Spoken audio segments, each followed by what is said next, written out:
काफ़ी थ्रिलर रहा ये हफ्ता हमारा। पॉजिटिव नोट पे बंद तो हुआ, लेकिन इसी एक हफ्ते में हमें ब्लैक मंडे भी देखने को मिल गया एंड गुड फ्राइडे भी देखने को मिल गया।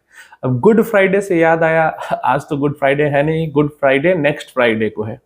और इसी से मुझे ये भी याद आया कि अगले हफ्ते में 2 दिन मार्केट बंद है। पहला तो मंडे को मार्केट बंद है, डॉक्टर भीमराव जयंती है उनके कारण, एंड दूसरा गुड फ्राइडे है फ्राइडे को, उसके कारण। तो मंडे को और फ्राइडे को 2 दिन मार्केट क्लोज रहेगा। अप्रैल के महीने में टोटल 4 दिन मार्केट बंद है। एक दिन पीछे हो गया, 2 दिन आ गए, उसके बाद भी एक दिन बंद है। तो अच्छी खासी छुट्टी इस महीने में मार्केट की हो गई। इंडियन मार्केट्स की बात करें, फ्राइडे था, काफ़ी अच्छा पॉजिटिव नोट पे क्लोजिंग मिली है। हमारा निफ्टी 50 या बात करें तो निफ्टी 100 जो लार्ज कैप फंड का बेंचमार्क इंडेक्स होता है वो अराउंड 1.86% के आसपास अब था। जो मिड कैप 150 इंडेक्स है, जो कि मिड कैप म्यूचुअल फंड्स का इंडेक्स होता है, वो भी 1.87 के आसपास परसेंट के आसपास ऊपर था। असली खेल हो रहा था small cap and micro cap के अंदर। स्मॉल कैप 250 इंडेक्स जो कि स्मॉल कैप फंड्स का बेंचमार्क इंडेक्स है, वो आज 3% अप था। और micro cap index, micro cap 250 index यहाँ पे 3.5% के आसपास अप था। तो पिछली बार जब मार्केट गिरी थी एक दिन में 2-3%, तो पूछा गया था हमसे कमेंट में कि मार्केट गिर तो रही है ऐसे, पर क्या मार्केट बढ़ती भी ऐसे? तो देखो, आज स्मॉल कैप 3% ऊपर थे और 3.5% माइक्रो कैप। तो कई दिन ऐसे आते हैं जहां पे 3% गिरती भी है मार्केट और 3-4% ऊपर भी उठती है, 5-5% तक भी ऊपर उठती है, खासकर स्मॉल कैप माइक्रो कैप। अब आप लार्ज कैप इंडेक्स में खोजोगे तो लार्ज कैप इंडेक्स मतलब गिर तो जाएगा कभी कभी 3-3%, 4-4%, लेकिन लार्ज कैप इंडेक्स 4-5% एक दिन में ऊपर बहुत ही रेयर सिनेरियो में जाता है। लेकिन स्मॉल माइक्रो ये सब ऊपर जाते हैं, ऊपर नीचे, नीचे भी उतना ही जाते हैं, ऊपर भी उतना ही जाते हैं, तो वहां पे दिक्कत नहीं होती है।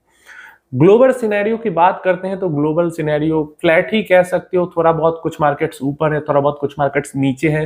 कोई मेजर ट्रम्प की तरफ से भविष्यवाणी या अनाउंसमेंट नहीं आई है जिसके कारण बहुत ज्यादा कहीं पे कुछ अफेक्ट नहीं है।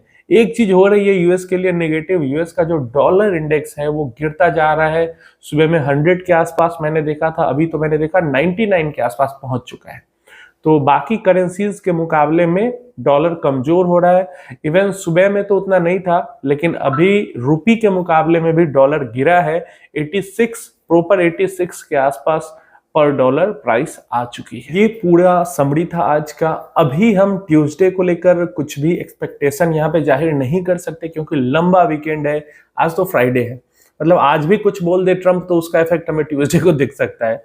फ्राइडे, सैटरडे, संडे, मंडे, 3-4 दिनों तक हमें देखना है कि क्या क्या हो रहा है ग्लोबली, एंड देन हम समझ सकते हैं कि ट्यूसडे को हमारा मार्केट कैसा रह सकता है। और उसी के कारण उछाल या गैप अप या गैप डाउन या फ्लैट जो भी रहेगा वो हमें पता चलेगा, क्योंकि लंबा वीकेंड है, बीच में कुछ भी हो सकता है।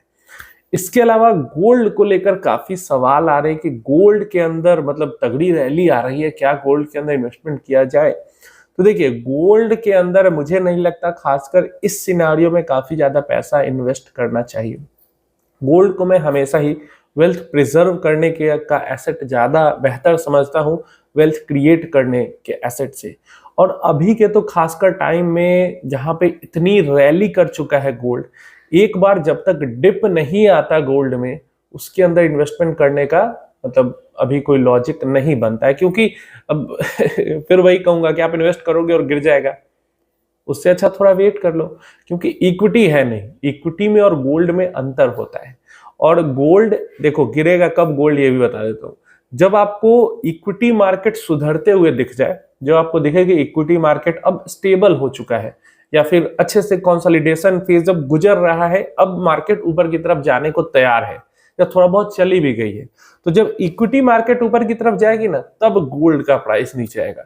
जब तक इक्विटी के अंदर इतनी अनिश्चितता है, तब तक गोल्ड का प्राइस नीचे नहीं आएगा। अभी भी अगर हम बात करें तो ठीक है, हमें उम्मीद है कि टैरिफ अब लगेगा नहीं बहुत ज्यादा इंडिया के ऊपर, लेकिन ग्लोबली गोल्ड सिर्फ इंडिया के ऊपर तो डिसाइड नहीं होता, ग्लोबली ट्रेड होता है गोल्ड। और क्या सिनेरियो रहता है इस ट्रम्प टैरिफ का, जब तक ये पूरा क्लियर नहीं होता क्योंकि अब पूरी दुनिया मान चुकी है कि भरोसे के लायक इंसान तो ये है नहीं, कब क्या बोल दे, कब क्या कर दे। तो इसलिए जब तक एक तरीके की कहीं पे स्टेबिलिटी नहीं मिलती पॉलिसी को लेके, तब तक मार्केट के अंदर अनिश्चितता बनी रहेगी। और जब तक मार्केट के अंदर अनिश्चितता है, अनसर्टेनिटी है, स्टेबिलिटी नहीं है, तब तक मार्केट ऊपर बढ़ेगी नहीं। और जब तक मार्केट ऊपर नहीं बढ़ेगी, तब तक गोल्ड से पैसा मार्केट में खिंच के आएगा नहीं। तो मार्केट जब ऊपर जाने लगेगा तो गोल्ड थोड़ा बहुत करेक्शन दिखाएगा।